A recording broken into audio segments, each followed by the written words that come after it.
ਹਮਦਰਦ TV ਦੇਖਣ ਵਾਲੇ ਸਾਰੇ ਦਰਸ਼ਕਾਂ ਦਾ ਸਵਾਗਤ ਹੈ। ਮੈਂ ਹਾਂ ਤਰਨਜੀਤ ਕੌਰ ਘੁੰਮਣ। ਦੋਸਤੋ 20 ਸਤੰਬਰ ਨੂੰ ਕੈਨੇਡਾ ਵਿੱਚ ਚੋਣਾਂ ਹੋਣ ਜਾ ਰਹੀਆਂ ਨੇ। ਐਡਵਾਂਸ ਪੋਲਿੰਗ ਜਿਹੜੀ ਸ਼ੁਰੂ ਹੋ ਚੁੱਕੀ ਹੈ ਤੇ 13 ਸਤੰਬਰ ਤੱਕ ਐਡਵਾਂਸ ਪੋਲਿੰਗ ਦਾ ਕੰਮ ਜਾਰੀ ਰਹੇਗਾ। ਸੋ ਇਸ ਵਕਤ ਤੁਸੀਂ ਜਾਣਦੇ ਹੋ ਕਿ ਪੈਂਡੈਮਿਕ ਹੈਗਾ ਤੇ ਇਸ ਤੋਂ ਬਾਅਦ ਇਲੈਕਸ਼ਨਸ ਹੋ ਰਹੀਆਂ ਨੇ। ਸੋ ਹਰ ਕੋਈ ਕੈਨੇਡੀਅਨ ਇਸ ਵਕਤ ਇਹੀ ਸੋਚ ਰਿਹਾ ਕਿ ਕਿਹੜੀ ਪਾਰਟੀ ਨੂੰ ਵੋਟ ਪਾਈ ਜਾਵੇ, ਕਿਹੜੀ ਪਾਰਟੀ ਦੀ ਕੀ ਨੀਤੀ ਹੈਗੀ ਆ। ਪਰ ਜਦੋਂ ਵੀ ਤੁਸੀਂ ਪਾਰਟੀ ਨੂੰ ਲੈ ਕੇ ਤੁਸੀਂ ਵੋਟ ਪਾਉਣੀ ਉਹਦੀਆਂ ਨੀਤੀਆਂ ਹਰ ਕਿਸੇ ਦੇ ਦਿਮਾਗ 'ਚ ਆਉਂਦੀਆਂ ਨੇ ਕਿ ਕਿਹੜੀ ਪਾਰਟੀ ਸਾਡੇ ਲਈ ਚੰਗਾ ਕਰੇਗੀ, ਸਾਡੇ ਬੱਚਿਆਂ ਲਈ ਚੰਗਾ ਕਰੇਗੀ। ਅਜਿਹੇ ਵਿੱਚ ਤੁਹਾਡੇ ਕੈਂਡੀਡੇਟਸ ਜਿਹੜੇ ਖੜੇ ਹੋਏ ਨੇ ਤੁਹਾਨੂੰ ਵੀ ਇਹ ਜਾਣਨਾ ਜ਼ਰੂਰੀ ਹੈ ਕਿ ਤੁਹਾਡੇ ਕੈਂਡੀਡੇਟਸ ਤੁਹਾਡੇ ਲਈ ਕੀ ਕਰ ਰਹੇ ਨੇ, ਅੱਗੇ ਫਿਊਚਰ ਵਿੱਚ ਤੁਹਾਡੇ ਲਈ ਕੀ ਕਰਨਗੇ, ਕੈਨੇਡਾ ਨੂੰ ਬੈਟਰ ਕਰਨ ਲਈ ਕੀ ਕੀਤਾ ਜਾਏਗਾ। ਅਜਿਹੇ ਵਿੱਚ ਅਜਿਹੀਆਂ ਪਾਲਿਸੀਜ਼ ਦੇ ਬਾਰੇ ਵਿੱਚ ਅਸੀਂ ਡਿਸਕਸ਼ਨ ਕਰਾਂਗੇ ਤੇ ਇਸ ਪ੍ਰੋਗਰਾਮ ਦੇ ਜ਼ਰੀਏ ਅਸੀਂ ਤੁਹਾਡੇ ਐਮਪੀ ਕੈਂਡੀਡੇਟਸ ਵੀ ਤੁਹਾਡੇ ਨਾਲ ਰੂਬਰੂ ਕਰਵਾਵਾਂਗੇ। ਸੋ ਅੱਜ ਅਸੀਂ ਪਹੁੰਚੇ ਹਾਂ ਜੀ ਬ੍ਰਾਂਪਟਨ ਸਾਊਥ ਵਿੱਚ, ਜਿੱਥੇ ਕਿ Liberal MP Sonia Sidhu ji already ਇੱਥੇ ਸਿਟਿੰਗ ਐਮਪੀ ਹੈਗੇ ਨੇ। ਲਗਾਤਾਰ 2 ਵਾਰ ਇੱਥੋਂ ਇਲੈਕਸ਼ਨ ਤੋਂ ਜਿੱਤ ਚੁੱਕੇ ਨੇ, ਤੀਸਰੀ ਵਾਰੀ ਇਲੈਕਸ਼ਨਸ ਵਿੱਚ ਖੜੇ ਹੋਣ ਲੱਗੇ ਨੇ ਤੇ ਇਸ ਵਾਰੀ ਜਾਣਦੇ ਹਾਂ ਕਿ ਲਿਬਰਲਸ ਦੀਆਂ ਕੀ ਨੀਤੀਆਂ ਨੇ ਜਿਨ੍ਹਾਂ ਨੂੰ ਲੈ ਕੇ ਉਹ ਇਲੈਕਸ਼ਨਸ ਵਿੱਚ ਉਤਰੇ ਨੇ। Welcome to Hamdard TV ma'am. Thank you Taran. ਸਭ ਤੋਂ ਪਹਿਲਾਂ ਤਾਂ ਸਾਰੇ ਹੀ ਹਮਦਰਦ ਟੀਵੀ ਦੇ ਦਰਸ਼ਕਾਂ ਨੂੰ ਮੇਰੇ ਵੱਲੋਂ ਪਿਆਰ ਭਰੀ ਸਤਿ ਸ਼੍ਰੀ ਅਕਾਲ। Thank you for coming here today to give my message to my residents. ਬਹੁਤ ਬਹੁਤ ਤੁਹਾਡਾ ਧੰਨਵਾਦ ਜੀ। ਮੈਮ ਆਪਾਂ ਗੱਲ ਕਰੀਏ ਇਸ ਵਕਤ 2015 ਤੋਂ ਲੈ ਕੇ ਲਿਬਰਲਸ ਦੀ ਗਵਰਨਮੈਂਟ ਚੱਲ ਰਹੀ ਹੈ। ਸੋ 2015 ਤੋਂ ਲੈ ਕੇ ਹੁਣ 2021 ਆ ਚੁੱਕਿਆ। ਇਸ ਦੌਰਾਨ ਲਿਬਰਲਸ ਦੇ ਕਾਰਜਕਾਲ ਦੀ ਗੱਲ ਕੀਤੀ ਜਾਵੇ ਤਾਂ ਕਿੰਨਾ ਕੁ ਮੁਸ਼ਕਿਲ ਸੀ ਲਿਬਰਲਸ ਤੇ ਸਭ ਨੂੰ ਮੈਨੇਜ ਕਰਨਾ ਪਹਿਲਾਂ ਦੀ ਗਵਰਨਮੈਂਟ ਨੂੰ ਲੈ ਕੇ। ਸੋ ਪੈਂਡੈਮਿਕ ਦੇ ਦੌਰਾਨ ਵੀ ਕਿੰਨਾ ਔਖਾ ਰਿਹਾ। ਸਭ ਤੋਂ ਪਹਿਲਾਂ ਤੇ ਜੀ ਮੈਂ ਕਹਿਣਾ ਚਾਹੂੰਗੀ ਕਿ ਜਿਹੜੇ 17-18 ਮੰਥਸ ਜਿਹੜੇ ਆਪਣੇ ਪੈਂਡੈਮਿਕ ਦੇ ਦੌਰਾਨ ਸਾਰਿਆਂ ਲਈ ਬਹੁਤ ਮੁਸ਼ਕਿਲ ਭਰੇ ਸੀ। ਸਾਨੂੰ ਪਹਿਲਾਂ ਕਦੀ ਇੰਝ ਦਾ ਪਤਾ ਹੀ ਨਹੀਂ ਸੀ ਕਿ ਜਿਹੜੀ ਇੰਨੀ ਮਹਾਮਾਰੀ ਦੇ ਵਿੱਚ ਸਾਨੂੰ ਲੰਘਣਾ ਪਵੇਗਾ। ਤੇ ਸਾਡੀ ਇਹ ਕੋਸ਼ਿਸ਼ ਸੀ ਕਿ ਕੈਨੇਡੀਅਨਸ ਦੀ ਸਭ ਤੋਂ ਪਹਿਲਾਂ ਸੇਫਟੀ ਤੇ ਸਿਕਿਉਰਿਟੀ ਜਿਹੜੀ ਆ ਉਹ ਬਹੁਤ ਜ਼ਰੂਰੀ ਸੀ, ਜਾਨਾਂ ਬਚਾਈਆਂ ਜਾਣ। ਸੋ ਐਜ਼ ਯੂ ਨੋ ਹੁਣ ਤੇ ਵਰਲਡ ਦੇ ਵਿੱਚ ਵੀ ਸਾਰੇ ਕਹਿ ਰਹੇ ਆ ਕਿ ਬੜੀ ਅੱਛੀ ਤਰ੍ਹਾਂ ਮੈਨੇਜ ਕੀਤਾ, ਪਰ ਉਦੋਂ ਵੈਕਸੀਨਸ ਲਿਆਉਣਾ ਤੇ ਕੈਨੇਡੀਅਨਸ ਨੂੰ ਸਪੋਰਟ ਦੇਣੀ, ਚਾਹੇ ਉਹ ਸਾਡੇ ਬਜ਼ੁਰਗ ਹੋਣ, ਚਾਹੇ ਸਾਡੇ ਬੱਚੇ ਹੋਣ, ਚਾਹੇ ਉਹ ਬਿਜ਼ਨਸ ਕਮਿਊਨਿਟੀ ਹੋਵੇ, ਸਾਰੇ ਇੰਪੈਕਟਡ ਹੋਏ ਸੀਗੇ। ਤੇ ਉਹਨਾਂ ਨੂੰ ਸਭ ਤੋਂ ਪਹਿਲਾਂ ਜਾਨਾਂ ਬਚਾਈਆਂ ਜਾਣ ਤੇ ਉਹਨਾਂ ਨੂੰ ਲੋੜੀਂਦੀ ਜਿਹੜੀ ਮਦਦ ਪ੍ਰਦਾਨ ਕੀਤੀ ਜਾਵੇ। ਸੋ ਇਹ ਸਭ ਤੋਂ ਪਹਿਲਾਂ ਇਹ ਸਾਡੀ ਪ੍ਰਾਇਰਟੀ ਸੀ ਜਿਹੜੀ ਕਿ ਟਰੂਡੋ ਸਰਕਾਰ ਨੇ ਬਹੁਤ ਵਧੀਆ ਨਿਭਾਈ ਵੀ। ਅਸੀਂ ਸਾਰੀ ਲਿਬਰਲ ਟੀਮ ਨੇ ਕੋਸ਼ਿਸ਼ ਕੀਤੀ ਕਿ ਸਾਰਿਆਂ ਨੂੰ ਜਲਦੀ ਤੋਂ ਜਲਦੀ ਜਿਹੜਾ ਕਿ ਉਹ ਲੋੜੀਂਦਾ ਜਿਹੜੀ ਮਦਦ ਉਹ ਪ੍ਰਦਾਨ ਕੀਤੀ ਜਾਵੇ, ਜਿਹੜੀ ਕੀਤੀ ਵੀ ਗਈ। ਤੇ ਉਸ ਤੋਂ ਬਾਅਦ ਜਿਹੜਾ ਰਿਕਵਰੀ ਦਾ ਪੈਥ ਜਿਹੜਾ ਬਿਲਡ ਕਰਨਾ ਸੀਗਾ, ਜਿਹੜੀਆਂ ਉਹਦੇ 'ਚੋਂ ਇਸ਼ੂ ਉੱਭਰ ਕੇ ਆਏ ਜਿਹੜੇ ਕੋਵਿਡ-19 ਦੇ ਦੌਰਾਨ, ਉਹਨਾਂ ਨੂੰ ਐਡਰੈਸ ਕਰਨਾ ਬਹੁਤ ਹੀ ਜ਼ਰੂਰੀ ਸੀ। ਕੋਵਿਡ-19 ਦੌਰਾਨ ਮੁਸ਼ਕਿਲਾਂ ਦੀ ਗੱਲ ਕਰੀਏ ਤਾਂ ਇਲੈਕਸ਼ਨਸ ਨੂੰ ਲੈ ਕੇ ਪਹਿਲਾਂ ਬਹੁਤ ਵਾਰ ਕੁਐਸਚਨਸ ਹੋ ਚੁੱਕੇ ਨੇ ਕਿ ਇਲੈਕਸ਼ਨਸ ਕਾਲ ਕਿਉਂ ਕੀਤੀ ਗਈ। ਸੋ ਇਹਦੇ ਕਾਫੀ ਜਵਾਬ ਵੀ ਆਲਰੇਡੀ ਦਰਸ਼ਕਾਂ ਤੱਕ ਪਹੁੰਚੇ ਨੇ। ਸੋ ਜੇ ਹੁਣ ਗੱਲ ਕਰੀ ਜਾਵੇ, ਕਿਉਂਕਿ ਡਿਬੇਟ ਵਿੱਚ ਵੀ ਅਕਸਰ ਜਦੋਂ ਅਸੀਂ ਸੁਣਿਆ ਹੁਣ ਇੰਗਲਿਸ਼ ਦੀ ਡਿਬੇਟ ਹੋ ਕੇ ਹਟੀ ਆ ਤੇ ਉਹਦੇ ਵਿੱਚ ਵੀ ਬਾਰ-ਬਾਰ ਮਿਸਟਰ ਟਰੂਡੋ ਨੂੰ ਇਹੀ ਪੁੱਛਿਆ ਗਿਆ ਕਿ ਇਲੈਕਸ਼ਨ ਕਾਲ ਕੀਤੀ ਗਈ ਆ। ਸੋ ਉਹਨਾਂ ਨੇ ਕਿਹਾ ਸੀ ਕਿ ਮੈਂ ਇਹ ਨਹੀਂ ਚਾਹੁੰਦਾ ਕਿ 2030 ਤੱਕ ਅਸੀਂ ਕੀ ਕਰਨਾ ਹੈ, ਮੈਂ ਇਹ ਚਾਹੁੰਦਾ ਕਿ ਪੈਂਡੈਮਿਕ ਤੋਂ ਬਾਅਦ ਕੀ ਕੀਤਾ ਜਾਵੇ। ਤੁਹਾਡੀ ਜੇ ਗਵਰਨਮੈਂਟ ਬਣਦੀ ਹੈ ਪੈਂਡੈਮਿਕ ਤੋਂ ਬਾਅਦ ਬਹੁਤ ਸਾਰੇ ਇਸ਼ੂਜ਼ ਨੇ ਜਿਹੜੇ ਕ੍ਰੀਏਟ ਹੋਏ ਨੇ। ਇਸ ਵਕਤ ਅਸੀਂ ਗੱਲ ਕਰ ਲਈਏ ਇਕੋਨਮੀ ਦੀ ਗੱਲ ਕਰ ਲਈਏ, ਜੌਬਸ ਦੀ ਗੱਲ ਕਰ ਲਈਏ, ਅਫੋਰਡੇਬਿਲਿਟੀ ਦੀ ਗੱਲ ਕਰੀਏ। ਸਟਾਰਟਿੰਗ ਤੋਂ ਜੇ ਮੈਂ ਇਸ਼ੂਜ਼ ਦੀ ਗੱਲ ਕਰਾਂ ਤਾਂ ਕਿਹੜੇ ਇਸ਼ੂਜ਼ ਦੇ ਉੱਤੇ ਇਸ ਵਕਤ ਲਿਬਰਲ ਗਵਰਨਮੈਂਟ ਜਿਹੜੀ ਆ ਵਰਕ ਕਰ ਰਹੀ ਹੈ। ਜਿਵੇਂ ਕਿ ਤੁਸੀਂ ਕਿਹਾ ਹੈਗਾ ਤਰਨ ਜੀ, ਕੋਵਿਡ-19 ਦੇ ਦੌਰਾਨ ਕਮੇਟੀਜ਼ ਦੇ ਵਿੱਚ ਵੀ ਜਾਂ ਜਦੋਂ ਤੁਸੀਂ ਕਾਫੀ ਜਿਹੜੇ ਇਸ਼ੂ ਜਿਹੜੇ ਉੱਭਰ ਕੇ ਆਏ ਜਿਹੜੇ ਕਿ ਪਹਿਲਾਂ ਨਹੀਂ ਸੀਗੇ। ਜਦੋਂ ਪਹਿਲਾਂ ਇਲੈਕਸ਼ਨ ਹੋਈ, ਮੈਂਡੇਟ ਲਿਆ ਸਾਰੇ ਕੈਨੇਡੀਅਨਸ ਤੋਂ, ਉਦੋਂ ਡਿਫਰੈਂਟ ਸਿਚੁਏਸ਼ਨ ਸੀਗੀ। ਪਰ ਕੋਵਿਡ-19 ਦੇ ਦੌਰਾਨ ਜਿਹੜੇ ਕਿ ਚਾਹੇ ਚਾਈਲਡ ਕੇਅਰ ਦਾ ਅਫੋਰਡੇਬਿਲਿਟੀ ਦਾ ਜਿਹੜਾ ਇਸ਼ੂ ਸਾਹਮਣੇ ਆਇਆ, ਚਾਹੇ ਉਹ ਹਾਊਸਿੰਗ ਦਾ ਇਸ਼ੂ ਆਇਆ ਕਿ ਅਫੋਰਡੇਬਲ ਹਾਊਸਿੰਗ ਦਾ, ਜਾਂ ਸਾਡੇ ਸੀਨੀਅਰਸ ਦਾ ਲੌਂਗ ਟਰਮ ਕੇਅਰ ਦਾ ਤੁਸੀਂ ਦੇਖਿਆ ਕਿ ਕਿੰਨੀਆਂ ਮੌਤਾਂ ਹੋਈਆਂ ਲੌਂਗ ਟਰਮ ਕੇਅਰ, ਸੀਨੀਅਰ ਸਾਡੇ ਬਹੁਤ ਸਫਰ ਹੋਏ। ਸੋ ਕਿਵੇਂ ਉਹਨਾਂ ਨੂੰ ਸਹਾਇਤਾ ਦਿੱਤੀ ਜਾਵੇ, ਚਾਹੇ ਉਹ ਇਨਵਾਇਰਮੈਂਟ ਦਾ ਮੁੱਦਾ ਹੋਵੇ। ਸੋ ਕਾਫੀ ਕੁਛ ਸੀਗਾ ਜਿਹਦੇ ਵਾਸਤੇ ਜੇ ਤੁਸੀਂ ਕਿਹਾ ਕਿ ਇਲੈਕਸ਼ਨ ਕਿਉਂ ਆਈ, ਜੇ ਤੁਸੀਂ ਪੁਰਾਣਾ ਦੇਖੋ ਕਿ ਉਦੋਂ ਮੈਂਡੇਟ ਜਿਹੜਾ ਡਿਫਰੈਂਟ ਸੀਗਾ ਤੇ 15 ਵਾਰ ਲੈਜਿਸਲੇਸ਼ਨ ਨੂੰ ਬਲੌਕ ਕੀਤਾ ਗਿਆ ਆਪੋਜੀਸ਼ਨ ਵੱਲੋਂ। ਜਦੋਂ ਕਿ ਤੁਸੀਂ ਜਲਦੀ ਦੇਣਾ ਚਾਹੁੰਦੇ ਸੀਗੇ ਆਪਣੀਆਂ ਜਿਹੜੀਆਂ ਸਰਵਿਸਿਜ਼ ਲੋਕਾਂ ਤੱਕ ਜਲਦੀ ਪਹੁੰਚਾਉਣਾ ਚਾਹੁੰਦੇ ਸੀਗੇ, ਕੁਛ ਅਸੀਂ ਆਪਣੀ ਮਰਜ਼ੀ ਨਾਲ ਜਿਹੜਾ ਕਰਨਾ ਚਾਹੁੰਦੇ ਸੀ ਉਹ ਨਹੀਂ ਕਰ ਸਕੇ। ਫੋਰ ਇੰਸਟੈਂਸ ਜੇ ਤੁਸੀਂ ਸੀਨੀਅਰਸ ਨੂੰ ਬੈਨੀਫਿਟ ਵਾਸਤੇ ਜਾਂ ਬਿਜ਼ਨਸ ਕਮਿਊਨਿਟੀ ਨੂੰ ਜਿਹੜੇ ਬੈਨੀਫਿਟਸ ਜਲਦੀ ਤੋਂ ਜਲਦੀ ਪਹੁੰਚਾਏ ਜਾਣ, ਤੁਸੀਂ ਦੇਖਿਆ ਹੋਊਗਾ ਆਪੋਜੀਸ਼ਨ ਨੇ ਉਹਦੀ ਵੀ ਅਪੋਜ਼ਿੰਗ ਕੀਤੀ ਹੈਗੀ ਆ। ਹੁਣ ਚਾਈਲਡ ਕੇਅਰ ਦੀ ਵੀ ਅਸੀਂ ਹੁਣ ਜਿਹੜੇ ਚਾਈਲਡ ਕੇਅਰ ਨੂੰ ਦੀ ਅਫੋਰਡੇਬਿਲਿਟੀ ਬਣਾਉਣਾ ਚਾਹੁੰਦੇ ਹਾਂ। ਸੋ ਇਸੇ ਕਰਕੇ ਹੀ ਜਿਹੜੀ ਕੈਨੇਡੀਅਨ ਤੋਂ ਮੈਂਡੇਟ ਲਿੱਤੀ ਜਾਵੇ ਕਿ ਇੱਕ ਕੀ ਚਾਹੁੰਦੇ ਹੈਗੇ ਸਾਡੇ ਕੈਨੇਡੀਅਨਸ, ਤੇ ਉਸੇ ਹਿਸਾਬ ਨਾਲ ਜਿਹੜਾ ਰਿਕਵਰੀ ਦਾ ਜਿਹੜਾ ਪੈਥ ਆ ਉਹ ਬਿਲਡ ਕੀਤਾ ਜਾਵੇ ਟੂਗੈਦਰ। ਹਾਊਸਿੰਗ ਦੇ ਜਿਹੜਾ ਇਸ਼ੂ ਆਇਆ, ਤੁਸੀਂ ਵੀ ਦੇਖਿਆ ਅਫੋਰਡੇਬਲ ਹਾਊਸਿੰਗ ਦੇ ਨਾਲ ਜਿਹੜੀਆਂ ਇੱਕਦਮ ਜਿਹੜੀਆਂ ਪ੍ਰਾਈਸਿਸ ਸਪਾਈਕ ਹੋਈਆਂ, ਨਿਊ ਬਾਇਰਸ ਜਿਹੜਾ ਉਹ ਜੇ ਹੋਮ ਮਾਰਕੀਟ ਤੇ ਐਂਟਰ ਨਹੀਂ ਕਰ ਸਕਦਾ। ਸੋ ਬਲਾਈਂਡ ਬਿਡਿੰਗ ਦੀ ਜਿਹੜੀ ਉਹ ਇਸ਼ੂ ਆਇਆ, ਤੇ ਹੋਰ ਵੀ ਜਿਹੜੀਆਂ ਫੋਰਨ ਇਨਵੈਸਟਰਸ ਨੂੰ ਇਸੇ ਕਰਕੇ ਬੈਨ ਕੀਤਾ ਗਿਆ, ਜਿਹੜੀਆਂ ਬਲਾਈਂਡ ਬਿਡਿੰਗ ਨੂੰ ਜਿਹੜਾ ਬਿਲ ਆਫ ਰਾਈਟਸ ਲਿਆਂਦਾ ਗਿਆ ਤਾਂ ਕਿ ਜਿਹੜਾ ਓਪਨ ਟਰਾਂਸਪੇਰੈਂਟ ਹੋਵੇ ਤੇ 14 ਲੱਖ ਘਰ ਜਿਹੜੇ ਹੋਰ ਬਣਾਏ ਜਾਂ ਰਿਪੇਅਰ ਕੀਤੇ ਜਾਣ। ਜਦੋਂ ਸਪਲਾਈ ਚੇਨ ਵਧੂਗੀ ਤੇ ਇਹਦੇ ਨਾਲ ਡੈਫੀਨੇਟਲੀ ਇੱਥੇ ਫਰਕ ਪਊਗਾ। ਉਹ ਪਹਿਲਾਂ ਜਿਹੜੇ ਸੀ ਨਹੀਂ ਸੀ ਜਿਹੜੀ ਗੱਲ, ਜਿਹੜੀ ਸਪਾਈਕ ਜਦੋਂ ਉੱਭਰ ਕੇ ਵਿੱਚ ਆਈ, ਸੋ ਉਹਨੂੰ ਐਡਰੈਸ ਕਰਨਾ ਬਹੁਤ ਜ਼ਰੂਰੀ ਸੀਗਾ। ਸੋ ਹੋਰ ਵੀ ਚਾਹੇ ਇਨਵਾਇਰਮੈਂਟ, ਜਿਹੜੀਆਂ ਦੂਜੀਆਂ ਪਾਰਟੀਆਂ ਨਹੀਂ ਸੋਚਦੀਆਂ ਕਿ ਇਨਵਾਇਰਮੈਂਟ ਦੀ ਉਹਨਾਂ ਦੀ ਇੰਨੀ ਵੀਕ ਪਲਾਨ ਆ, ਅਸੀਂ ਸੋਚਦੇ ਹਾਂ ਕਲਾਈਮੇਟ ਚੇਂਜ ਇਜ਼ ਰੀਅਲ। ਸੋ ਇਹਦੇ ਕਰਕੇ ਜਿਹੜੀ ਮੈਂਡੇਟ ਲੈਣੀ ਬਹੁਤ ਜ਼ਰੂਰੀ ਸੀ ਕੈਨੇਡੀਅਨਸ ਦੀ। ਤੁਸੀਂ ਗੱਲ ਕੀਤੀ ਹੈ ਕਲਾਈਮੇਟ ਦੀ, ਗੱਲ ਕੀਤੀ ਹੈ, ਇੱਕ ਹੋਰ ਬਹੁਤ ਇੰਪੋਰਟੈਂਟ ਇਸ਼ੂ ਹੈ ਹੈਲਥ ਕੇਅਰ ਨੂੰ ਲੈ ਕੇ। ਕੰਜ਼ਰਵੇਟਿਵਸ ਕਹਿੰਦੇ ਨੇ ਕਿ ਉਹਦੇ ਵਿੱਚ ਥੋੜੀ ਪ੍ਰਾਈਵੇਟਾਈਜੇਸ਼ਨ ਦੀ ਉਹ ਕੋਸ਼ਿਸ਼ ਕਰਨਗੇ। ਸੋ ਇਹਦੇ ਬਾਰੇ ਮੈਂ ਚਾਹੂੰਗੀ ਕਿ ਲਿਬਰਲਸ ਦਾ ਹੈਲਥ ਕੇਅਰ ਨੂੰ ਲੈ ਕੇ ਕੀ ਹੈਗਾ, ਕਿਉਂਕਿ ਤੁਸੀਂ ਵੀ ਹੈਲਥ ਕੇਅਰ ਸੈਕਟਰ ਦੇ ਵਿੱਚ ਤੁਸੀਂ ਵੀ ਇਸ ਚੀਜ਼ ਨੂੰ ਆਪਣੇ ਆਪ ਦੇਖਿਆ ਹੋਇਆ ਵਾ। ਸੋ ਇਹਦੇ ਬਾਰੇ ਵੀ ਮੈਂ ਜਾਣਨਾ ਚਾਹੁੰਦੀ ਹਾਂ ਕਿ ਜੇਕਰ ਲਿਬਰਲ ਗਵਰਨਮੈਂਟ ਬਣਦੀ ਆ ਤਾਂ ਹੈਲਥ ਕੇਅਰ ਸੈਕਟਰ 'ਚ ਕੀ ਕੀਤਾ ਜਾਏਗਾ, ਕਿਉਂਕਿ pandemic is not over yet. ਬਿਲਕੁਲ, ਜਿਵੇਂ ਤੁਸੀਂ ਕਿਹਾ ਇਟਸ ਨਾਟ ਓਵਰ ਯੈਟ। ਅਜੇ ਵੀ ਮੈਂ ਇੱਕ ਜ਼ਰੂਰ ਕਹਿਣਾ ਚਾਹੂੰਗੀ ਕਿ ਅਜੇ ਵੀ ਜਿਨ੍ਹਾਂ ਨੇ ਵੈਕਸੀਨੇਸ਼ਨ ਨਹੀਂ ਕਰਵਾਈ, ਪਲੀਜ਼ ਵੈਕਸੀਨੇਸ਼ਨ ਕਰਾਓ। This is the only way to come out. ਅੱਜ ਜੇ ਤੁਸੀਂ ਤੇ ਮੈਂ ਗੱਲ ਕਰ ਰਹੇ ਹੈਗੇ ਆ, ਤੁਸੀਂ ਵੀ ਵੈਕਸੀਨੇਸ਼ਨ ਕਰਵਾਈ ਆ, ਮੈਂ ਵੀ ਕਰਵਾਈ ਹੈਗੀ ਆ। ਸੋ 80% ਜਿਹੜੇ ਕੈਨੇਡੀਅਨ ਉਹ ਵੈਕਸੀਨੇਟਡ ਹੋ ਚੁੱਕੇ ਆ, ਪਰ ਜਿਨ੍ਹਾਂ ਨੇ ਨਹੀਂ ਵੀ ਕਰਵਾਈ ਉਹ ਬਹੁਤ ਜ਼ਰੂਰੀ ਹੈਗਾ। ਹੈਲਥ ਕੇਅਰ ਦੀ ਜਿਹੜੀ ਤੁਸੀਂ ਗੱਲ ਕੀਤੀ ਆ, ਵੀ ਬਲੀਵ ਇਨ ਇਨਵੈਸਟਮੈਂਟ।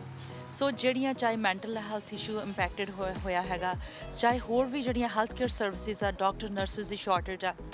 ਜੇ ਤੁਸੀਂ ਸਾਡੇ ਪਲੇਟਫਾਰਮ ਤੇ ਦੇਖੋ 7500 ਜਿਹੜੀਆਂ ਮੋਰ ਜਿਹੜੇ ਡਾਕਟਰਸ ਐਂਡ ਨਰਸਿਸ ਜਿਹੜੀਆਂ ਪ੍ਰੋਵਾਈਡ ਹੋਣ, ਹੋਰ ਬੈਟਰ ਹੈਲਥ ਕੇਅਰ ਮਿਲੇ।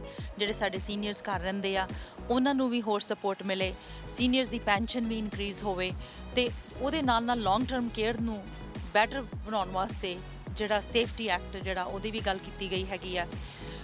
ਹੋਰ ਵੀ ਜਿਹੜੀਆਂ ਚੀਜ਼ਾਂ ਜਿਵੇਂ ਜ਼ਿਆਦਾ ਜਦੋਂ ਜਿਹੜੇ ਸਾਡੇ ਸਾਊਥ ਏਸ਼ੀਅਨਸ ਨਹੀਂ ਜਾਂਦੇ ਹੈਗੇ ਲੌਂਗ ਟਰਮ ਕੇਅਰ 'ਚ, ਉਹਨਾਂ ਨੂੰ ਉਹਨਾਂ ਦੀ ਘਰ ਦੇ ਵਿੱਚ ਜਿਹੜਾ ਉਹਨਾਂ ਨੂੰ ਟੈਕਸ ਕ੍ਰੈਡਿਟ ਮਿਲੇ ਤਾਂ ਕਿ ਉਹਨਾਂ ਨੂੰ ਹੋਰ ਸਹੂਲਤ ਮਿਲ ਸਕੇ। ਲੌਂਗ ਟਰਮ ਕੇਅਰ ਦੇ ਵਿੱਚ ਜਿਹੜੀਆਂ PSW ਆ, ਉਹਨਾਂ ਨੂੰ ਇਸੇ ਕਰਕੇ $25 ਦੀ ਜਿਹੜੀ ਰੇਜ਼ ਦਿੱਤੀ ਗਈ ਆ ਕਿ ਤਾਂ ਉਹ ਸਾਡੇ ਸੀਨੀਅਰ ਨੂੰ ਸਰਵ ਬੈਟਰ ਕਰ ਸਕਣ।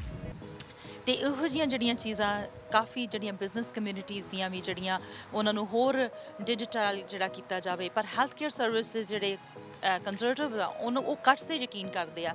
ਜਿਹੜੀ ਤੁਸੀਂ ਪ੍ਰਾਈਵੇਟਾਈਜੇਸ਼ਨ ਦੀ ਗੱਲ ਕੀਤੀ ਹੈ, 2 ਟੀਅਰ ਸਿਸਟਮ ਜਿਹੜਾ ਸਾਡੀ ਪਾਰਟੀ ਦਾ ਸਟੈਂਡ ਬਿਲਕੁਲ ਕਲੀਅਰ ਹੈਗਾ।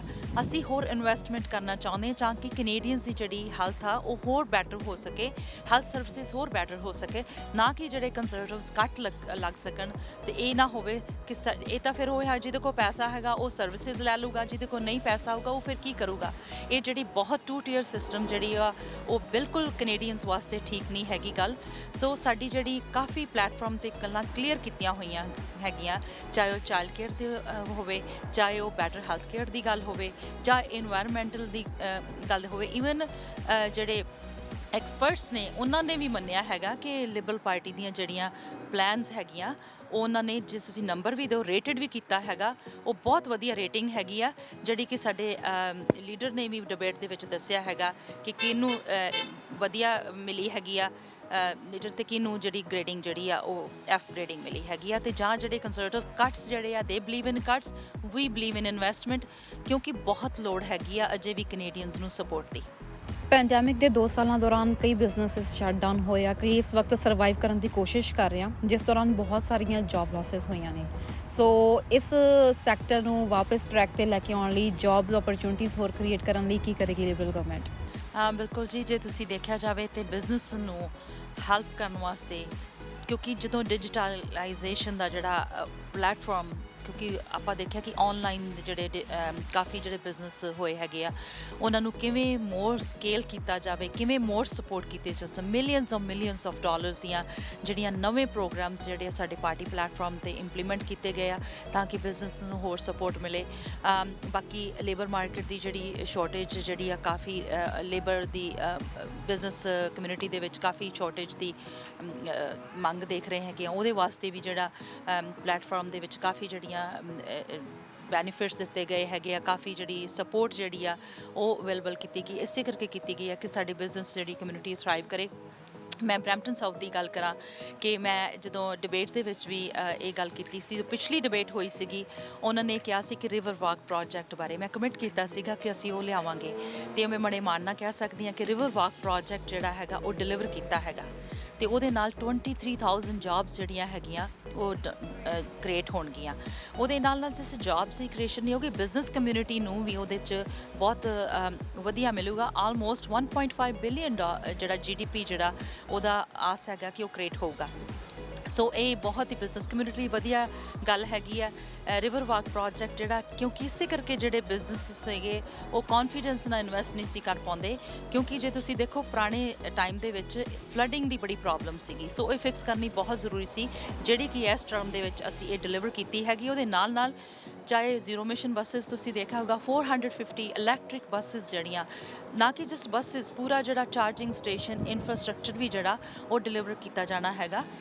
ਅਤੇ ਇਹ ਬਹੁਤ ਹੀ ਵੱਡੀ ਅਨਾਊਂਸਮੈਂਟ ਹੈਗੀ, ਬਰੈਂਪਟਨ ਲਈ ਬਹੁਤ ਹੀ ਚੰਗੀ ਅਨਾਊਂਸਮੈਂਟ ਹੈਗੀ। ਉਹਦੇ ਨਾਲ ਇਸੇ ਟਰਮ ਦੇ ਵਿੱਚ ਜਿਹੜੀ ਡਾਊਨਟਾਊਨ ਟ੍ਰਾਂਜ਼ਿਟ ਹੱਬ ਜਿਹੜੀ ਆ ਉਹ ਵੀ ਡਿਲੀਵਰ ਕੀਤੀ ਹੋਈ ਗਈ ਹੈਗੀ ਆ। ਯੂਥ ਹੱਬ ਜਿਹੜੀ ਆ ਸਾਊਥ ਫਲੈਚਰ ਦੇ ਵਿੱਚ ਯੂਥ ਨੂੰ ਪਲੇਟਫਾਰਮ ਦੇਣ ਵਾਸਤੇ ਉਹ ਵੀ ਜਿਹੜੀ ਆ ਇਸੇ ਟਰਮ ਦੇ ਵਿੱਚ ਜਿਹੜੀ ਤੁਸੀਂ ਯੂਥ ਦੀ ਗੱਲ ਕੀਤੀ ਆ, ਤਾਂ ਖਾਸ ਤੌਰ 'ਤੇ ਸਟੂਡੈਂਟਸ ਦੀ ਮੈਂ ਇੱਥੇ ਗੱਲ ਕਰਨਾ ਚਾਹਾਂਗੀ। ਸਟੂਡੈਂਟਸ ਦੇ ਉੱਤੇ ਵੀ ਡੈਟ ਜਿਵੇਂ ਇਸ ਵਕਤ ਐਜੂਕੇਸ਼ਨ ਨੂੰ ਲੈ ਕੇ ਹੈਗਾ, ਕਿ ਉਹਦੇ ਬਾਰੇ ਲਿਬਰਲ ਗਵਰਨਮੈਂਟ ਨੇ ਕੀ ਸੋਚਿਆ? ਕਿਉਂਕਿ ਜੇ ਅਸੀਂ ਜਗਮੀਤ ਸਿੰਘ ਦੀ ਗੱਲ ਕਰੀਏ, ਉਹ ਤਾਂ ਕਹਿ ਰਹੇ ਸੀ ਕਿ ਟੋਟਲੀ ਡੈਟ ਜਿਹੜਾ ਖਤਮ ਕਰਨਾ ਚਾਹੀਦਾ ਆ। ਸੋ ਕਈ ਇਹੋ ਜਿਹੀਆਂ ਉਹਨਾਂ ਨੇ ਪਾਲਿਸੀਜ਼ ਰੱਖੀਆਂ ਜਿਹਦੇ ਉੱਤੇ ਗੱਲਬਾਤ ਵੀ ਹੋਈ ਆ। ਲਿਬਰਲਸ ਦੀ ਗੱਲ ਕਰੀਏ ਤਾਂ ਪੈਂਡੈਮਿਕ ਦੇ ਇਸ ਦੌਰਾਨ, ਕਿਉਂਕਿ ਸਮਰ ਜੌਬਸ ਨੂੰ ਲੈ ਕੇ ਵੀ ਕਾਫੀ ਮੁੱਦਾ ਛਿੜਿਆ ਸੀ, ਅਤੇ ਸਟੂਡੈਂਟਸ ਡੈਟ ਦੀ ਗੱਲ ਕੀਤੀ ਜਾਵੇ, ਇੱਥੇ ਲਿਬਰਲਸ ਦਾ ਕੀ ਸਟੈਂਡ ਹੋਏਗਾ? ਬਿਲਕੁਲ ਤਰੁਣ ਜੀ, ਇਹਦੇ 'ਚ ਮੈਂ ਕਹਿਣਾ ਚਾਹੂੰਗੀ, ਚਾਹੇ ਸਾਡੇ ਬੱਚੇ ਸੀ, ਚਾਹੇ ਸਾਡੇ ਬਜ਼ੁਰਗ ਸੀ, ਚਾਹੇ ਸਾਡਾ ਯੂਥ ਸੀ, ਚਾਹੇ ਸਾਡੀ ਬਿਜ਼ਨਸ ਕਮਿਊਨਿਟੀ ਸੀ, ਸਾਰਿਆਂ ਦਾ ਖਿਆਲ ਰੱਖਿਆ ਗਿਆ ਹੈਗਾ। ਅਤੇ ਜਿਹੜੇ ਸਾਡਾ ਯੂਥ ਆ ਉਹਦੇ ਵਾਸਤੇ ਜਿਹੜਾ ਬਹੁਤ ਹੀ ਵਧੀਆ ਮੈਨੂੰ ਫੀਡਬੈਕ ਵੀ ਮਿਲੀ, ਜਦੋਂ ਸਾਡਾ ਯੂਥ ਤੁਸੀਂ ਦੇਖੋ ਵਾਲੰਟੀਅਰਸ ਇੰਨੇ ਆ, ਉਹ ਵੀ ਬਹੁਤ ਖੁਸ਼ੀ ਫੀਲ ਕਰਦੇ ਹੈਗੇ ਆ, ਕਿਉਂਕਿ ਲਿਬਰਲਸ ਨੇ ਯੂਥ ਦਾ ਵੀ ਖਿਆਲ ਰੱਖਿਆ। ਜਿਹੜਾ ਉਹਨਾਂ ਦਾ ਲੋਨ ਲਿਆ ਸੀਗਾ, ਲੋਨ 'ਤੇ ਜਿਹੜਾ ਵਿਆਜ ਸੀਗਾ ਉਹ ਵੇਵ ਕੀਤਾ ਗਿਆ ਹੈਗਾ। ਇਹ ਬਹੁਤ ਹੀ ਵੱਡੀ ਗੱਲ ਹੈਗੀ ਆ, ਤਾਂ ਕਿ ਹੁਣ ਜਿਹੜਾ ਵਿਆਜ ਜਿਹੜਾ ਉੱਥੋਂ ਸਾਰੇ ਗੋ ਥਰੂ ਹੋਏ ਆ, ਸੋ ਉਹਨਾਂ ਨੂੰ ਇਹ ਵੀ ਹੈਲਪ ਮਿਲੀ ਹੈਗੀ ਆ। ਬਾਕੀ ਲੋਨ ਦੇ ਨਾਲ ਜੇ ਜਿੰਨੀ ਦੇਰ $50,000 ਅਰਨ ਨਹੀਂ ਕਰ ਪਾਉਂਦੇ, ਉਨੀ ਦੇਰ ਤੱਕ ਉਹਨਾਂ ਨੂੰ ਰੀਪੇ ਕਰਨ ਦੀ ਨਹੀਂ ਲੋੜ ਹੈਗੀ। ਇਹ ਵੀ ਇੱਕ ਵੱਡੀ ਬਿਗ ਹੈਲਪ ਮਿਲੀ ਹੈਗੀ। ਉਹਦੇ ਨਾਲ ਕੈਨੇਡਾ ਸਮਰ ਜੌਬ ਜਦੋਂ ਪਹਿਲਾਂ ਸ਼ੁਰੂ ਹੋਇਆ ਸੀਗੀਆਂ, ਉਦੋਂ ਆਲਮੋਸਟ 200 ਜੌਬਸ ਸੀ। ਹੁਣ ਅਪਰੋਕਸੀਮੇਟਲੀ 700 ਜੌਬਸ, 2.7 ਮਿਲੀਅਨ ਜਿਹੜੀਆਂ ਕੱਲੀਆਂ ਬਰੈਂਪਟਨ ਸਾਊਥ ਦੇ ਵਿੱਚ ਹੀ ਜਿਹੜੀਆਂ ਆਈਆਂ ਹੈਗੀਆਂ। ਅਤੇ ਹੁਣ ਜਿਹੜੀ ਸਟੇਟ ਆਫ ਦਾ ਆਰਟ ਜਿਹੜੀ ਟ੍ਰਾਂਜ਼ਿਟ ਬਣ ਜਾ ਰਹੀ ਹੈਗੀ ਆ, ਉਹਦੇ ਵਿੱਚ ਵੀ 1000 ਜੌਬਸ ਕ੍ਰੀਏਟ ਹੋਣਗੀਆਂ। 23,000 ਜੌਬ ਰਿਵਰ ਵਾਕ ਦੇ ਵਿੱਚ ਹੋਣਗੀਆਂ। ਹੋਰ ਵੀ ਅਸੀਂ ਪੂਰਾ ਕਮਿਟਡ ਹੈਗੇ ਹਾਂ, ਕੋਸ਼ਿਸ਼ ਕਰਾਂਗੇ ਕਿ ਵੱਧ ਤੋਂ ਵੱਧ ਕੁਆਲਿਟੀ ਵਾਲੀਆਂ ਜੌਬਸ ਜਿਹੜੀਆਂ ਲਿਆਂਦੀਆਂ ਜਾਣ। ਇਹਦੇ ਵਿੱਚ ਮੈਂ ਹੋਰ ਵੀ ਐਡ ਕਰਨਾ ਚਾਹੂੰਗੀ ਕਿ ਰਿਵਰ ਵਾਕ ਪ੍ਰੋਜੈਕਟ ਦੇ ਡਾਊਨਟਾਊਨ ਦੇ ਨਾਲ ਜਿਹੜੀ ਰਾਇਰਸਨ ਯੂਨੀਵਰਸਿਟੀ ਸੀਗੀ, ਸਾਈਬਰ ਸਿਕਿਉਰਿਟੀ ਕੈਟਲਿਸਟ ਹੱਬ ਦੇ ਵਿੱਚ ਜਿਹੜੀਆਂ ਉਹਦੇ ਵਿੱਚ ਕੁਆਲਿਟੀਜ਼ ਦੀਆਂ ਜੌਬਸ ਜਿਹੜੀਆਂ ਹੋਰ ਵੀ ਲਿਆਂਦੀਆਂ ਗਈਆਂ, ਉਹਨਾਂ ਨੂੰ ਅਪਗ੍ਰੇਡਡ ਕਰਨ ਵਾਸਤੇ ਉਹਨਾਂ ਦੀ ਮੰਗ ਸੀਗੀ, ਜਿਹੜੀ ਉਹ ਵੀ ਗ੍ਰਾਂਟ ਦੇ ਕੇ ਪੂਰੀ ਕੀਤੀ ਗਈ ਹੈਗੀ ਆ, ਤਾਂ ਕਿ ਸਾਡੇ ਯੂਥ ਨੂੰ ਹੋਰ ਜਿਹੜੀਆਂ ਕੁਆਲਿਟੀਜ਼ ਵਾਲੀਆਂ ਜੌਬ ਮਿਲਣ। ਅਤੇ ਹੁਣ ਜਿਹੜੇ ਹੋਰ ਵੀ ਜਿਹੜੇ ਬਿਜ਼ਨਸਿਸ ਪ੍ਰੋਗਰਾਮਸ ਜਿਹੜੇ ਦਿੱਤੇ ਗਏ ਆ, ਅਸੀਂ ਕੋਸ਼ਿਸ਼ ਕਰਾਂਗੇ ਕਿ ਯੂਥ ਨੂੰ ਹੋਰ ਵੀ ਪਲੇਟਫਾਰਮ ਦਿੱਤਾ ਜਾਵੇ, ਤਾਂ ਕਿ ਜਿਹੜੀਆਂ ਅਪਗ੍ਰੇਡਡ ਜਿਹੜੀਆਂ ਕੁਆਲਿਟੀ ਵਾਲੀਆਂ ਜੌਬਸ ਜਿਹੜੀਆਂ। ਮੇਰਾ ਆਖਰੀ ਸਵਾਲ ਤੁਹਾਨੂੰ ਕਿ ਲਾਸਟ ਟਾਈਮ ਵੀ ਲਿਬਰਲ ਦੇ ਸਾਰੇ ਹੀ MPs ਜਿਹੜੇ ਸੀ ਜਿੱਤੇ ਸੀਗੇ ਬਰੈਂਪਟਨ ਤੋਂ, ਤਾਂ ਉਦੋਂ ਬਰੈਂਪਟਨ ਫੇਅਰ ਸ਼ੇਅਰ ਦੀ ਬੜੀ ਗੱਲ ਚੁੱਕੀ ਗਈ ਸੀਗੀ। ਅਤੇ ਹੁਣ ਗੱਲ ਕਰੀਏ ਤਾਂ ਇੰਨੇ ਸਮੇਂ ਦੇ ਵਿੱਚ ਤੁਹਾਡੀ ਰਾਈਡਿੰਗ ਦੀ ਗੱਲ ਕਰੀਏ ਤਾਂ ਸੋਨੀਆ ਸਿੱਧੂ ਨੇ ਆਪਣੀ ਰਾਈਡਿੰਗ ਲਈ ਕੀ ਕੀਤਾ ਆ? ਕਿਉਂਕਿ ਇਨਵਾਇਰਮੈਂਟ ਤੋਂ ਲੈ ਕੇ ਹੈਲਥ ਤੱਕ ਦੇ ਸੈਕਟਰ ਦੀ ਗੱਲ ਕੀਤੀ ਜਾਵੇ ਤਾਂ ਤੁਹਾਡੇ ਵੱਲੋਂ ਕੀ ਉਪਰਾਲੇ ਕੀਤੇ ਗਏ? ਸਭ ਤੋਂ ਪਹਿਲਾਂ ਤਾਂ ਜੀ ਮੈਂ ਇਹ ਗੱਲ ਦੱਸਣਾ ਚਾਹੂੰਗੀ ਕਿ ਮੈਂ ਜਦੋਂ ਤੋਂ ਪੋਲੀਟਿਕਸ 'ਚ ਆਈ, ਉਸ ਤੋਂ ਪਹਿਲਾਂ ਮੈਂ health care professional almost 18 year experience ਰਿਹਾ। ਅਤੇ ਜਦੋਂ ਤੋਂ ਮੈਂ ਆਈ, ਉਦੋਂ ਤੋਂ ਮੈਂ ਸ਼ੁਰੂ ਕੀਤਾ ਕੰਮ ਡਾਇਬੀਟੀਜ਼ ਦਾ, ਜਿਹੜਾ ਕਿ ਕਿਉਂਕਿ ਸਾਊਥ ਏਸ਼ੀਅਨ ਭਾਈਚਾਰੇ ਹੋਵੇ ਜਾਂ ਕੋਈ ਇੰਡੀਜੀਨਸ ਭਾਈਚਾਰਾ ਹੋਵੇ ਜਾਂ ਆਲ ਓਵਰ ਸਾਡੇ ਨੇਸ਼ਨ ਕੈਨੇਡਾ ਦੇ ਵਿੱਚ 11 ਮਿਲੀਅਨ ਕੈਨੇਡੀਅਨਸ ਜਿਹੜੇ ਆ ਅਫੈਕਟਡ ਹੈਗੇ ਆ ਡਾਇਬੀਟੀਜ਼ ਔਰ ਪ੍ਰੀ ਡਾਇਬੀਟੀਜ਼। ਸੋ ਮੈਂ ਇਹ ਕੋਸ਼ਿਸ਼ ਕੀਤੀ ਹੈਗੀ ਹੈ, ਸ਼ੁਰੂ ਤੋਂ ਹੀ ਕੀਤੀ ਹੈਗੀ ਆ, ਕਿ ਪਹਿਲੀ ਟਰਮ ਦੇ ਵਿੱਚ ਮੋਸ਼ਨ ਲਿਆਂਦਾ M173 ਰੈਕੋਗਨਾਈਜ਼ ਨਵੰਬਰ ਡਾਇਬੀਟੀਜ਼ ਅਵੇਅਰਨੈਸ ਮੰਥ। ਇਸ ਟਰਮ ਦੇ ਵਿੱਚ ਮੈਂ ਮਾਣ ਨਾਲ ਕਹਿ ਸਕਦੀ ਹਾਂ ਕਿ ਜਿਹੜਾ ਮੈਂ ਬਿੱਲ ਪੇਸ਼ ਕੀਤਾ C237, ਉਹ ਹੁਣ ਲਾਅ ਬਣ ਚੁੱਕਾ, ਨੈਸ਼ਨਲ ਫਰੇਮਵਰਕ ਫॉर ਡਾਇਬੀਟੀਜ਼। ਉਹਦੇ ਨਾਲ ਜਿਹੜਾ ਅਗਲੇ ਸਾਲ ਦੇ ਵਿੱਚ ਪੂਰਾ ਜਿਹੜਾ ਫਰੇਮਵਰਕ ਆਊਗਾ ਉਹਦੇ ਨਾਲ ਨਾ ਕਿ ਜਸਟ ਬਰੈਂਪਟੋਨੀਅਨ ਨੂੰ ਹੀ ਫਾਇਦਾ ਹੋਏਗਾ, ਸਾਰੇ ਕੈਨੇਡਾ ਦੇ ਵਿੱਚ 11 ਮਿਲੀਅਨ ਕੈਨੇਡੀਅਨਸ ਨੂੰ ਫਾਇਦਾ ਹੋਏਗਾ। ਇਹ ਬਹੁਤ ਹੀ ਮਾਣ ਵਾਲੀ ਗੱਲ ਹੈ। ਇਹ ਮੇਰੀ ਬਿਗ ਅਚੀਵਮੈਂਟ ਮੈਂ ਕਹਿ ਸਕਦੀ ਜਦੋਂ ਮੈਂ ਰਿਪੋਰਟ ਕਾਰਡ ਪੇਸ਼ ਕਰਦੀ ਹਾਂ, ਅਤੇ ਇਹ ਜੀ ਮੈਂ ਸਭ ਤੋਂ ਪਹਿਲਾਂ ਇਹ ਕਹੂੰਗੀ ਕਿ ਮੈਂ ਇਹ ਕਰ ਪਾਈ ਸਾਰਿਆਂ ਦੇ ਸਹਿਯੋਗ ਨਾਲ। ਦੂਸਰੀ ਗੱਲ ਇਨਫਰਾਸਟ੍ਰਕਚਰ ਦੇ ਵਿੱਚ, ਜਿਵੇਂ ਮੈਂ ਪਹਿਲਾਂ ਵੀ ਕਿਹਾ, ਅਤੇ ਜੇ ਪਿਛਲਾ ਸਮਾਂ ਆਪਾਂ ਦੇਖੀਏ 2015 ਤੋਂ ਪਹਿਲਾਂ ਜਿਹੜਾ 4 ਸਾਲ ਦਾ ਸੀ, ਸਿਰਫ 4 ਪ੍ਰੋਜੈਕਟ ਆਏ ਬਰੈਂਪਟਨ ਦੇ ਵਿੱਚ। ਪਰ ਜਦੋਂ ਤੋਂ ਸਾਡੀ ਟੀਮ ਆਈ ਹੈਗੀ ਆ, 63 ਪ੍ਰੋਜੈਕਟ ਜਸਟ ਇਨਫਰਾਸਟ੍ਰਕਚਰ ਦੇ ਵਿੱਚ ਡਿਲੀਵਰ ਕੀਤੇ। ਅਤੇ ਜਿਹੜੀ ਮੇਰੀ ਰਾਈਡਿੰਗ ਦੇ ਵਿੱਚ ਪ੍ਰੋਜੈਕਟ, ਤੁਸੀਂ ਮੇਰਾ ਰਿਪੋਰਟ ਕਾਰਡ ਪੁੱਛਿਆ, ਰਿਵਰ ਵਾਕ ਜਿਹੜੀ ਸਭ ਤੋਂ ਪਹਿਲਾਂ ਮੈਂ ਕਹੂੰਗੀ ਕਿ ਰਿਵਰ ਵਾਕ ਜਿਹੜੀ ਉਹਦੇ ਨਾਲ 23,000 ਜੌਬਸ ਹੋਣਗੀਆਂ। ਇਹ ਸਭ ਤੋਂ ਵੱਡਾ ਪ੍ਰੋਜੈਕਟ ਲਿਆਂਦਾ ਗਿਆ। ਉਸ ਦੇ ਨਾਲ ਨਾਲ ਡਾਊਨਟਾਊਨ ਹੱਬ ਜਿਹੜੀ ਹੈਗੀ ਆ, ਟ੍ਰਾਂਜ਼ਿਟ ਹੱਬ, ਉਹ ਲਿਆਂਦੀ ਗਈ ਆ। ਸਾਊਥ ਫਲੈਚਰ ਦੀ ਯੂਥ ਹੱਬ ਲਿਆਂਦੀ ਗਈ ਹੈਗੀ ਆ। ਰੋਜ਼ ਥੀਏਟਰ, ਕਿਉਂਕਿ ਆਰਟਸ ਐਂਡ ਕਲਚਰ ਨੂੰ ਵੀ ਸਪੋਰਟ ਕਰਨਾ ਬਹੁਤ ਜ਼ਰੂਰੀ ਹੈਗਾ। ਉਹਦੇ ਵਿੱਚ ਵੀ ਜਿਹੜਾ $2.2 ਮਿਲੀਅਨ ਦਾ, ਈਵਨ ਪਾਮਾ ਨਾਲ 100,000 ਜਿਹੜੀ ਗ੍ਰਾਂਟ ਲਿਆਂਦੀ ਗਈ ਆ। ਉਹਦੇ ਨਾਲ ਨਾਲ ਮੈਂਟਲ ਹੈਲਥ ਵੀ ਬਹੁਤ ਇੰਪੈਕਟ ਹੋਈ ਆ। CMH ਜਿਹੜੀ ਮੇਰੀ ਰਾਈਡਿੰਗ ਦੇ ਵਿੱਚ ਆ, ਉਹਨੂੰ ਵੀ ਮਿਲੀਅਨਸ ਆਫ ਡਾਲਰ ਜਿਹੜੇ ਆ ਉਹਨਾਂ ਨੂੰ ਸਪੋਰਟ ਦਿੱਤੀ ਗਈ ਹੈਗੀ ਆ, ਤਾਂ ਕਿ ਜਿਹੜਾ ਮੈਂਟਲ ਹੈਲਥ ਦਾ ਵੀ ਖਿਆਲ ਰੱਖਿਆ ਜਾਏ। ਉਹਦੇ ਨਾਲ ਨਾਲ ਚਾਹੇ ਸਾਡੇ CCB 26,000 ਸਾਡੇ ਉਹ ਬੱਚੇ ਹੋਣ, ਉਹਨਾਂ ਨੂੰ ਸਪੋਰਟ ਮਿਲੀ ਹੈਗੀ ਆ, ਚਾਹੇ ਸਾਡੇ ਬਜ਼ੁਰਗ ਹੋਣ, ਉਹਨਾਂ ਨੂੰ ਸਪੋਰਟ ਮਿਲੀ ਹੈਗੀ ਆ। ਸੋ ਇਹਦੇ ਨਾਲ ਨਾਲ ਮੈਂ ਪੂਰਾ ਕਮਿਟ ਕਰਦੀ ਹੈਗੀ ਆ, ਅੱਗੇ ਤੋਂ ਵੀ ਮੈਂ ਇਸੇ ਤਰ੍ਹਾਂ ਨਾਲ ਜੀ ਜਾਨ ਨਾਲ ਕੰਮ ਕਰੂੰਗੀ, ਚਾਹੇ ਸਾਡੇ ਕੋਈ ਵੀ ਡੈਮੋਗ੍ਰਾਫਿਕ ਹੋਵੇ ਅਤੇ ਚਾਹੇ ਸਾਡੇ ਕੋਈ ਸ਼ਵਲ ਰੈਡੀ ਪ੍ਰੋਜੈਕਟ ਹੋਵੇ। ਉਹਦੇ ਨਾਲ ਤੁਸੀਂ ਦੇਖੋਗੇ ਕਿ ਮੈਂ ਆਲਰੇਡੀ ਕਮਿਟ ਜਿਹੜਾ ਮੇਰੇ ਜਿਸ ਵੈਬਸਾਈਟ 'ਤੇ ਦੇਖੋ, ਮੈਂ ਆਲਰੇਡੀ ਜਿਹੜੇ ਕਮਿਟ ਸਾਡੀ ਸਿਟੀ ਵੱਲੋਂ ਜਿਹੜੇ ਸ਼ਵਲ ਰੈਡੀ ਪ੍ਰੋਜੈਕਟ ਮਿਲਣਗੇ, ਇਸੇ ਤਰ੍ਹਾਂ ਮੈਂ ਅਤੇ ਮੇਰੀ ਟੀਮ ਜਿਹੜੀ ਆ ਉਸੇ ਤਰ੍ਹਾਂ ਨਾਲ ਅਸੀਂ ਪ੍ਰੋਜੈਕਟ ਲਿਆਵਾਂਗੇ, ਤਾਂ ਕਿ ਸਾਡਾ ਜਿਹੜਾ ਬਰੈਂਪਟਨ ਉਹ ਥਰਾਈਵ ਕਰ ਸਕੇ। ਅਤੇ ਆਲਵੇਜ਼ ਫੀਡਬੈਕ ਜਿਹੜੀ ਹੈ ਇੰਪੋਰਟੈਂਟ ਬਹੁਤ ਹੁੰਦੀ ਹੈ। I know there is a lot more to do.